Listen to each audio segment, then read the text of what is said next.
Welcome back students. आज हम लोग बिहार विद्यालय परीक्षा समिति द्वारा प्रकाशित मॉडल पेपर के लघु उत्तरीय प्रश्नों को हल करने वाले हैं। क्वेश्चन नंबर 23 तक हम लोग प्रीवियस वीडियो में सॉल्व कर चुके हैं। अभी स्टार्ट करेंगे क्वेश्चन नंबर 24 से। 24 नंबर क्वेश्चन में आपसे पूछा गया कि द्विघात बहुपद x square plus 7x plus 10 के शून्यक को ज्ञात करें। अब इसके शून्यक को ज्ञात करने का दो तरीका, पहला तो d निकाल के अल्फा बीटा निकाल लो, शून्यक पता चल गया।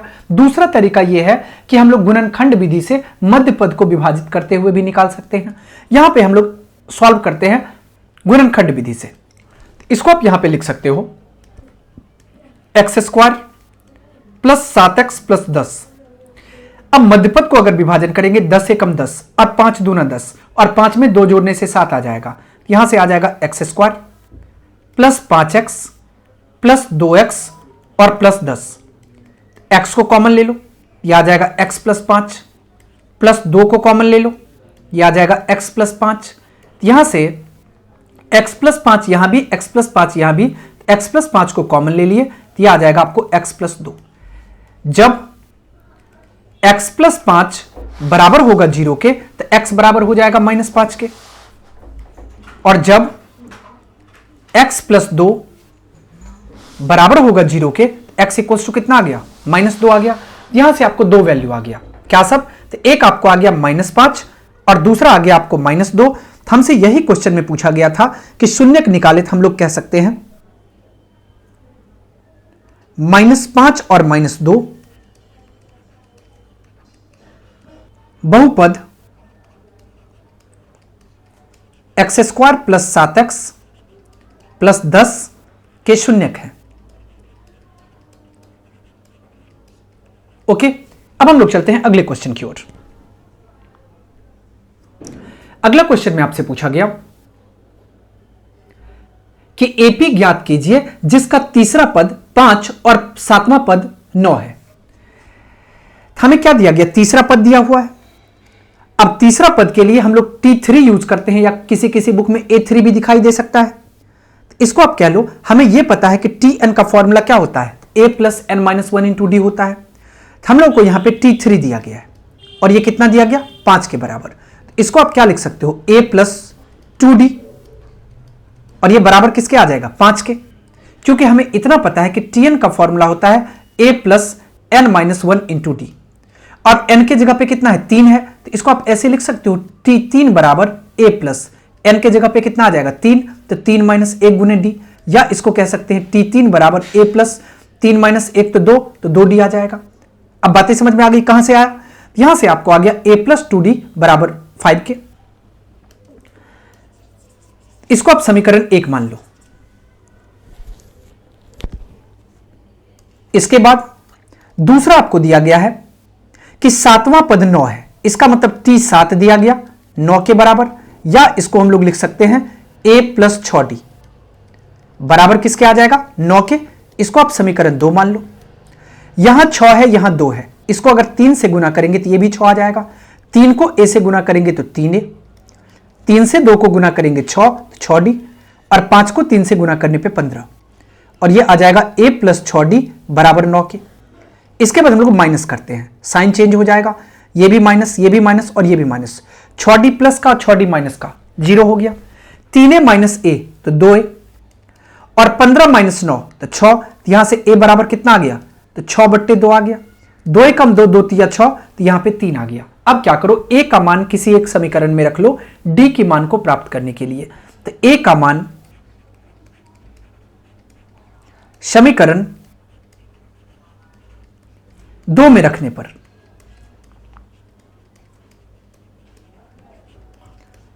अगर 2 में रखेंगे तो कितना आ जाएगा, तो ये आपको आ जाएगा 3 प्लस 6d बराबर 9, या इसको कह सकते हो 6d बराबर हो जाएगा 9 माइनस 3, 9 माइनस 3 बराबर 6। तो हमें क्या चाहिए, तो d का वैल्यू चाहिए, तो d बराबर कितना आ जाएगा, 6/6। इट मींस कितना आ गया, ये आपको 1 के बराबर आ गया। हमें a और d पता चल गया। अब आपको इतना पता है कि AP होता क्या है। अगर हम AP की बात करें तो अभिष्ट AP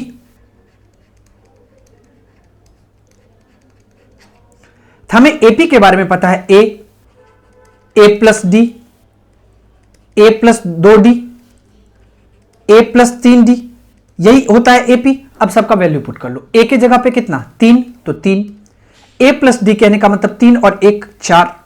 ए प्लस 2d कहने का मतलब 2 एकम 2 और 3 तो 5, और ये कितना आ जाएगा 6। इस तरीके से यही आपका फाइनल एपी निकल के आ गया। बातें समझ में आ गई। अब हम लोग चलते हैं अगले क्वेश्चन की ओर। अगला क्वेश्चन में आपसे पूछा गया कि के किस मान के लिए समीकरण 2x² प्लस के एक्स प्लस 3 बराबर 0 के मूल बराबर है।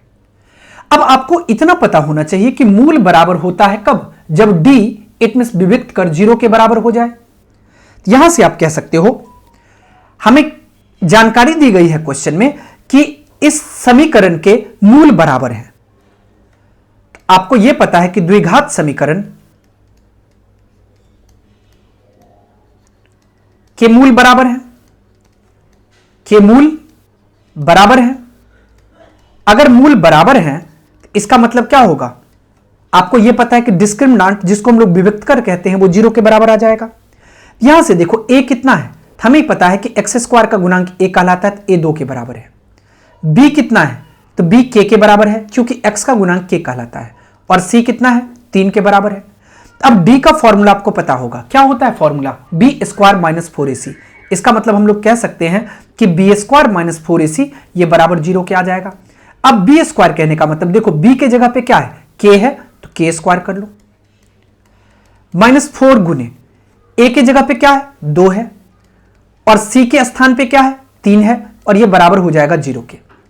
इसको आप लिख सकते हो k² माइनस 4 दूना 8 त्रिक 24 बराबर हो जाएगा 0 के। तो k² कितना आ जाएगा, ये आ जाएगा 0, और इस तरफ उठा करके लाएंगे तो ये आ जाएगा जोड़ में 24। यहां से कह सकते हैं k² बराबर 24, या आप लिख सकते हो इसको k बराबर कितना आ जाएगा, तो √24। अब 24 का अभाज्य गुणनखंड करो, 2 से भाग करने पे 12, 2 से भाग करने पे 6, 2 से भाग करने पे 3, और ये आ जाएगा। हमें यह पता है कि कभी भी हम लोग रूट से एक जोड़ा को बाहर करते हैं, 2 के एक जोड़ा से 2 को बाहर कर लो। अब रूट के अंदर कितना आ जाएगा 6, इसका मतलब प्लस माइनस 2√6 आपका सही आंसर हो जाएगा। बातें समझ में आ गई। अब हम लोग चलते हैं अगले क्वेश्चन की ओर। अगला क्वेश्चन में आपसे पूछा गया कि सिद्ध करें कि √5 एक अपरिमेय संख्या है। हमें √5 को एक अपरिमेय संख्या सिद्ध करना है। तो हम लोग क्या करते हैं, पहले √5 को एक परिमेय संख्या मान लेते हैं। माना कि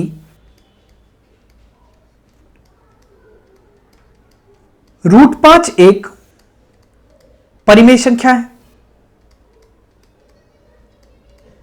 परिमेय संख्या है।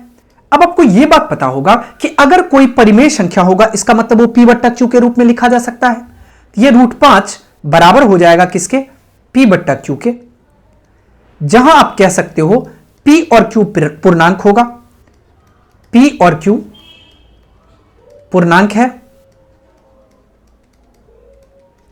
और हमें यह भी पता है कि परिमेय संख्या तब होगा जब हर 0 के बराबर ना हो। इसका मतलब q भी यहां पे 0 के बराबर नहीं है। इतना आपने मान लिया। अब एक चीज देखो, अब इसको इससे गुना करेंगे कितना आ जाएगा, तो √5q बराबर आ जाएगा किसके, तो p के। अब दोनों तरफ वर्ग कर लो, दोनों तरफ अगर वर्ग करेंगे तो √5q का वर्ग ये बराबर हो जाएगा p के वर्ग का। अब इसका वर्ग करेंगे तो √5 का स्क्वायर करने पे कितना आ जाएगा 5, तो 5p², यहां से कितना आ जाएगा 5 और q है तो 5q², ये बराबर हो जाएगा किसके, तो p² के। या आप इसको यहां पे लिख सकते हो q² बराबर हो गया किसके, तो p²/5 के। ओके, q² किसके बराबर हो गया, तो p²/5 के, या आप इसको लिख सकते हो p²/5 बराबर हो गया q के या q² के। हम लोग कह सकते हैं, तो इससे क्या क्लियर हो रहा है, यहां से यह क्लियर हो रहा है कि p² 5 से विभाजित हो रही है, इसीलिए पी स्क्वायर, यहां से क्या हो रहा है, तो पी स्क्वायर 5 से विभाजित होगा,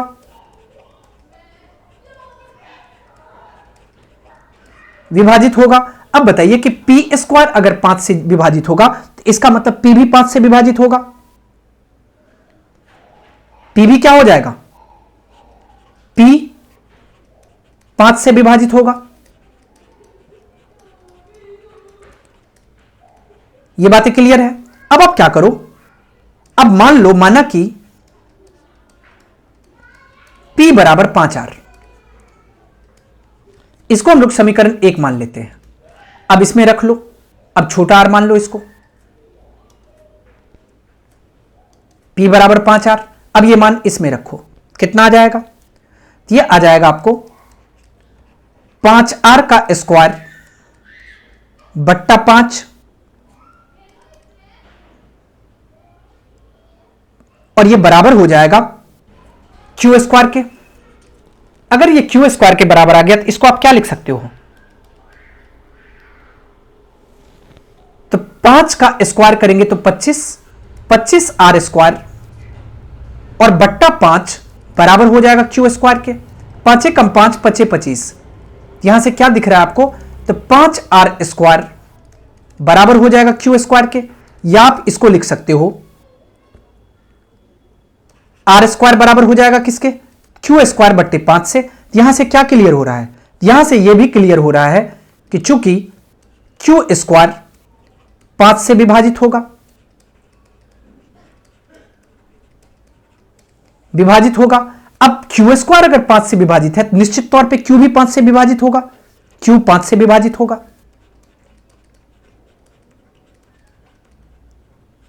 ओके, अब एक चीज गौर से देखो, यहां पे हमने P और Q को क्या माना है, P और Q, यहां पे P और Q है, P और Q क्या है, पूर्णांक है। अब एक बात बताओ कि P और Q पूर्णांक है और इसका कोई उभयनिष्ठ गुणनखंड नहीं है, लेकिन यहां से हमें क्या दिख रहा है, यहां से हमें यह दिख रहा है, यहां से एक लाइन और आप जोड़ लो, P और Q पूर्णांक है और Q बराबर नहीं है 0 के, तथा P और Q का कोई उभयनिष्ठ गुणनखंड नहीं है, गुणनखंड नहीं है। ओके, अब यहां पे देखो कि P 5 से विभाजित होता हुआ दिख रहा है, यहां पे Q भी 5 से विभाजित होता दिख रहा है, लेकिन हम लोग यहां पे क्या देखे हैं कि P और Q का कोई उभयनिष्ठ गुणनखंड नहीं होना चाहिए, लेकिन यहां पे 5 तो आ रहा है उभयनिष्ठ गुणनखंड। तो क्या यहां से क्लियर हो रहा है, तो हम लोग कह सकते हैं P और Q में कम से कम एक उभयनिष्ठ गुणनखंड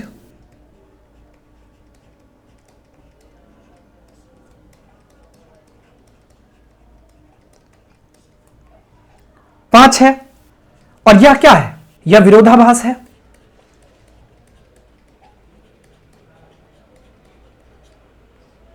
यह विरोधाभास है क्योंकि P तथा Q में कोई उभयनिष्ठ गुणनखंड नहीं था।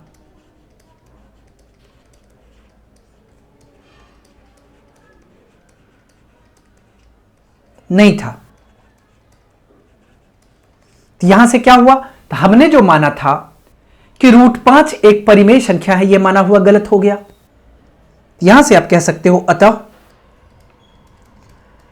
√5 को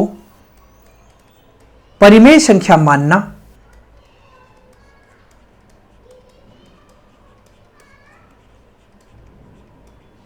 गलत था। तो यहां से क्या क्लियर हो गया, अगर √5 परिमेय संख्या नहीं होगा तो क्या हो गया, तो √5 एक अपरिमेय संख्या है।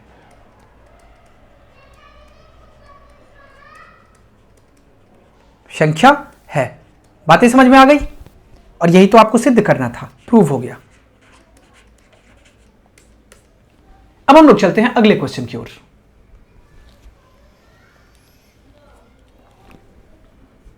अगला क्वेश्चन में आपसे पूछा गया, यदि बिंदु एक्स वाई बिंदुओं 7, 1 और 3, 5 से समदूरस्थ है तो एक्स और वाई का संबंध बताएं।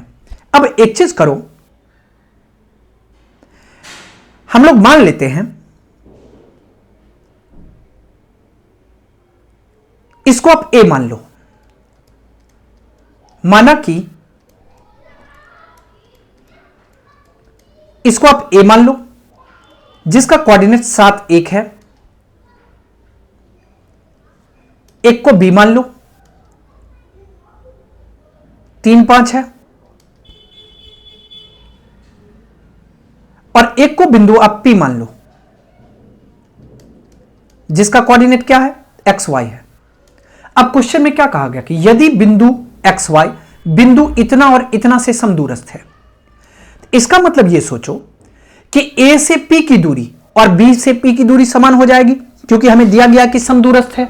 अब समदूरस्थ का अगर कंडीशन क्रिएट होगा तो इसको कितना लिखा जा सकता है, तो इसको हम लोग लिख सकते हैं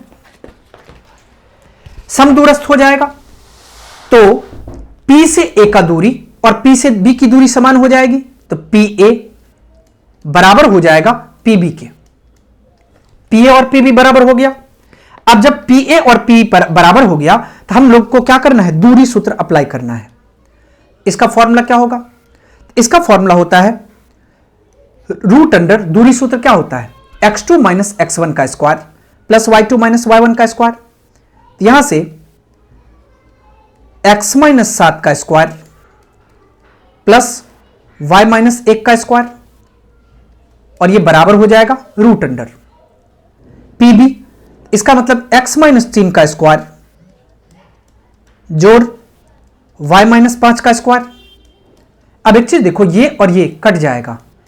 अब a माइनस बी के होल स्क्वायर का फॉर्मूला अप्लाई करो। क्या होता है formula, a square plus B square minus 2ab जोड़ a square B square minus 2ab बराबर हो जाएगा, यहां से a square plus B square minus 2ab जोड़ a square B square minus 2ab, इसका मतलब 2 गुने y गुने 5। बातें समझ में आ गई, सॉल्व करो। इसको अगर हम लोग सॉल्व करेंगे तो कितना आ जाएगा, एक्स स्क्वायर और प्लस 7 का वर्ग करने पे 7 सत्ते 49 माइनस 7 दूना 14, तो 14x आ जाएगा प्लस y स्क्वायर जोड़ 1 और माइनस 2y को 1 से गुना करेंगे तो 2y आ जाएगा बराबर एक्स स्क्वायर जोड़ 3 तिया 9 माइनस 3 दूना 6x जोड़ y स्क्वायर जोड़ 5 का वर्ग करने पे 25 माइनस 5 दूना 10y। ओके, अब एक चीज देखो कि यहां से एक्स स्क्वायर और एक्स स्क्वायर कट जाएगा, y स्क्वायर और y स्क्वायर भी कट जाएगा, माइनस 49 और जोड़ 1 तो 50 माइनस 14x और माइनस 2y, ये बराबर हो जाएगा माइनस 6x माइनस 10y और प्लस 25 और प्लस 9, 25 और 9 34, तो प्लस 34। अब एक चीज करो कि एक्स वाई वालों को एक तरफ कर लो और नंबर को दूसरी तरफ शिफ्ट कर लो। हम लोग इसको क्या करते हैं, 50 यहां पे है, प्लस में 34 है और एलएचएस की तरफ उठा के लाएंगे तो माइनस का 34, और ये बराबर हो जाएगा माइनस 6x माइनस 10y। अब एलएचएस में देखो कि माइनस में 14x है, यहां पे प्लस में आ जाएगा 14x, माइनस में 2y है, यह आ जाएगा प्लस का 2y। ओके, अब इसको लिख सकते हो 50 में से 34 को घटाएंगे 16 आएगा, माइनस का 6x अब प्लस का 14x तो प्लस का 8x, माइनस का 10y और प्लस का 2y तो माइनस का 8y। अब एक चीज देखो, यहां से 16 बराबर हो जाएगा 8 इसके पास भी 8 इसके पास भी, 8 को कॉमन लिया जा सकता है बिल्कुल, तो x माइनस वाई, या आप इसको ऐसे भी लिख सकते हो x माइनस वाई बराबर हो जाएगा कितना, तो 16/8 के। 8 एकम 8, 8 दूना 16, यहां से कितना आ गया, x माइनस वाई 2 के बराबर आ गया। था हमें क्वेश्चन में क्या पूछा गया था, हमें क्वेश्चन में पूछा गया था x और y के बीच संबंध क्या है, तो x और y के बीच यही संबंध आ गया कि x माइनस वाई बराबर हो गया 2 के। बातें समझ में आ गई। अब हम लोग चलते हैं अगले क्वेश्चन की ओर। अगला क्वेश्चन में आपसे पूछा गया कि दिए हुए आंकड़े 18, 13, 17, 12, 16, 19 की माध्यिकाएं ज्ञात करें। अब एक चीज बताओ, इसको माध्यिका ज्ञात करने का भी दो तरीका, ये तो आप डायरेक्ट आप माध्यिका ज्ञात कर लो, इसको आप आरोही या अवरोही क्रम में पहले सजाते हो, सजा लो किसी एक क्रम में। जैसे कि अगर आरोही क्रम में सजाएं, क्या आ जाएगा, 12, 13, 16, 17, 18 और 19 सजा लिए। कितना है, 1, 2, 3, 4, 5, 6, 6 आ गया। अब यहां से देखो कि n कितना है, n बराबर कितना आ गया, n बराबर 6 आ गया। और 6 क्या है, सम है। ये क्या है, सम है। और अगर आप सम है तो आपको सम के लिए माध्यिका का फॉर्मूला पता होगा। सम के लिए माध्यिका का फॉर्मूला क्या होता है, तो माध्यिका का फॉर्मूला होता है माध्यिका बराबर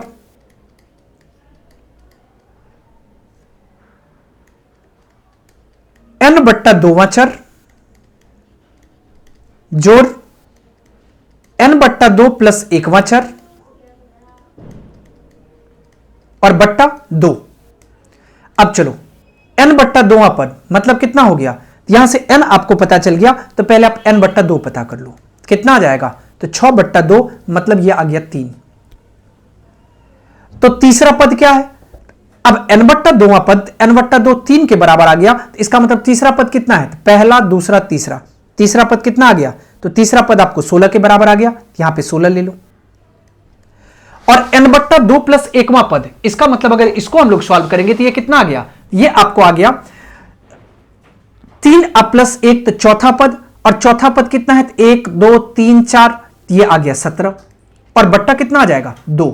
अब जोड़ लो, 7, 6, 13 का 3 कैरी 1, 2 और 1 3 और बट्टा 2, या आप इसको लिख सकते हो 16 दूना 32 और 1 33, तो 16.5 और ये क्या आ गया 16.5, यही आपका माध्यिका हो जाएगा। ओके, तो हम आपको पूरा प्रोसेस समझ में आ गया। जब भी कभी माध्यिका निकालना हो तो पहले हम लोग दिए गए आंकड़ों को आरोही या अवरोही क्रम में सजा लेते हैं, इसके बाद उनको गिनते हैं, जो गिनती में आता है उसको n कहते हैं, और n को चेक करते हैं कि सम है कि विषम है। सम होने पे ये फॉर्मूला लगाते, अगर विषम होता तो क्या फॉर्मूला लगाते, तो n/2 प्लस 1वां चर, यही हो जाता माध्यिका। बातें समझ में आ गई। अगले क्वेश्चन में आपसे पूछा गया कि किसी बेलन का व्यास 42 सेंटीमीटर है तथा ऊंचाई 10 सेंटीमीटर है, तो उसका आयतन ज्ञात करें। यहां पे हमें क्या दिया गया है, हमें बेलन का व्यास दिया गया है, व्यास कितना है, यह दिया गया है 42 सेंटीमीटर।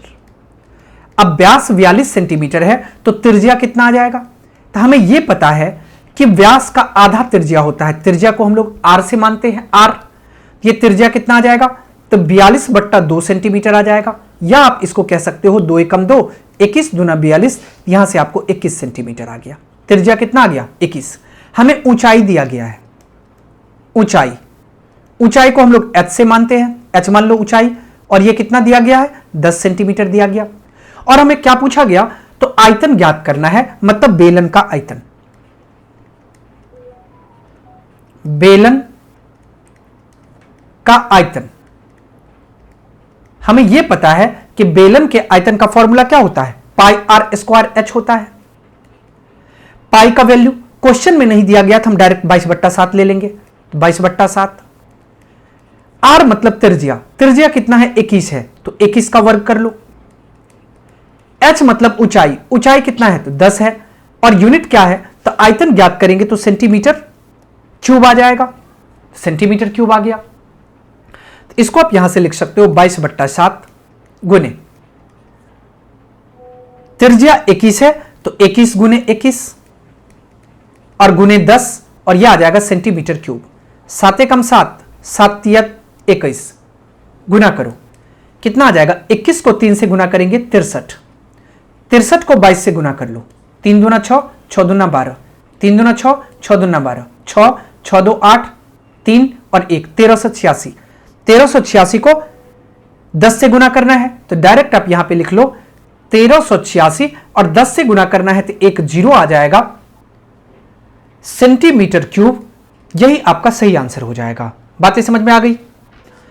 अब हम लोग चलते हैं दीर्घ उत्तरीय प्रश्न पे। क्वेश्चन में आपसे पूछा गया कि ग्राफीय विधि से जांच करें कि समीकरण युग्म x + 3y = 6 और 2x - 3y = 12 संगत है। यदि ऐसा है तो उन्हें ग्राफ द्वारा हल करें। इस तरह के क्वेश्चन बनाना काफी आसान होता है। अब देखो कि हमें दो समीकरण दे रखा है। पहला समीकरण क्या है, तो x प्लस, यहां पे हम इसको सॉल्व कर लेते हैं, x जोड़ 3y ये बराबर दिया गया 6 के। ओके, इसको आप क्या करो, समीकरण 1 मान लो। तो इसको ऐसे भी तो लिख सकते हैं, x बराबर 6 - 3y। अब एक बार एक टेबल बना लो और कुछ वैल्यू पुट कर लो, जैसे x है और y है। अब समझने की कोशिश करो, जब हम y के जगह पे एक मान रखेंगे, जैसे अगर मान लो हम y के जगह पे 0 मान रखेंगे, ये कितना आ जाएगा? अगर y के जगह पे हम 0 रखेंगे तो ये आ जाएगा 6 - 3 × 0 बराबर कितना आ जाएगा? 6 - 3 × 0 तो 3 × 0 तो 0, 6 - 0 करेंगे 6 आएगा। इसका मतलब जब हमने x के जगह पे मान 3 रखा, y के जगह पे हमने जब में मान 3 रखा तो x कितना आ गया? तो x 6 के बराबर आ गया। बातें समझ में आ गई? यहां पे हमने y के जगह पे कितना मान रखा? तो 0 रखा ना, तो यहां पे 0 कर लो। अब y के जगह पे जब हमने 0 रखा तो x के जगह पे कितना आ गया? तो x के जगह पे 6 आ गया। अब इसी तरीके से आप मान बदलो। अब हम y के जगह पे 1 रखते हैं तो 3 × 3, अगर y के जगह पे 1 रखेंगे तो 3 × 3 और 6 - 3 करने पे 3, इसका मतलब x 3 के बराबर हो जाएगा। बातें समझ में आ रही है? अब आप क्या करो, y के जगह पे 2 रखो। अगर 2 रखेंगे तो 3 दूना 6 तो माइनस का 6 और प्लस का 6 0 हो जाएगा। इसका मतलब जब हम y के जगह पे 2 रखे तो ये 0 के बराबर आ गया। अब एक और कोई मान रखो, हम 3 रखते हैं, यहां पे कितना आ जाएगा? 3 × 3 = 9, तो माइनस का, जब हमने y के जगह पे 3 रखा तो 3 × 3 = 9, माइनस का 9 और प्लस का 6, इसका मतलब माइनस का 3 आ गया। बातें समझ में आ गई? ये रहा आपका समीकरण 1। अब समीकरण 2 को ऐसे ही हल कर लो। समीकरण 2 में आपको दिया गया 2x - 3y = 12। इसको आप ऐसे लिख सकते हो, ये आपका समीकरण 2 रहा। इसको हम ऐसे भी तो लिख सकते हैं, 2x = 12 और इस तरफ आएगा तो जोड़ 3y, या x बराबर कितना आ जाएगा? तो 12 जोड़ 3y और बट्टा 2। अब इसको सॉल्व करो। हम लोग क्या करते हैं, कुछ वैल्यूज यहां पे, पहले आप एक टेबल बना लो और अपने मन से कुछ वैल्यू रखने की कोशिश करो। x हो गया, y हो गया। अब इसको अगर हम सॉल्व करेंगे, हम पहले क्या करते हैं, तो y के जगह पे 0 रखते हैं। अगर 0 रखेंगे तो 3 × 0 0 हो जाएगा, और 0 + 12 12 हो जाएगा। 12 बट्टा 2 करने पे 6, इसका मतलब जब हमने y के जगह पे 0 रखा तो x के जगह पे 6 आ गया। बातें समझ में आ रही है? अब कोई और मान रखो। अब हम y के जगह पे -2 रखते हैं। अगर y के जगह पे -2 रखेंगे तो कितना आ जाएगा? तो ये 3 दूना 6, -6 आ जाएगा। -6 और +12 तो +6 आ जाएगा। +6 बट्टा 2 तो ये कितना आ जाएगा? 3 आ जाएगा। बातें समझ में आ रही है? अब आप -4 रख के देखो। अगर -4 रखेंगे तो 4 × 3 = 12, -12, -12 और +12 0, और 0 बट्टा 2 मतलब 0, यहां से कितना आ गया? 0 आ गया। अब एक और मान रखो, हम -6 रख के देखते हैं कितना आ जाएगा। तो 6 × 3 = 18, -18 और +12, ये कितना आ जाएगा? तो -6 और -6 बट्टा 2 मतलब -3 आ गया। अब क्या करो, ये दोनों मान को आप ग्राफ पेपर पे रखने की कोशिश करो।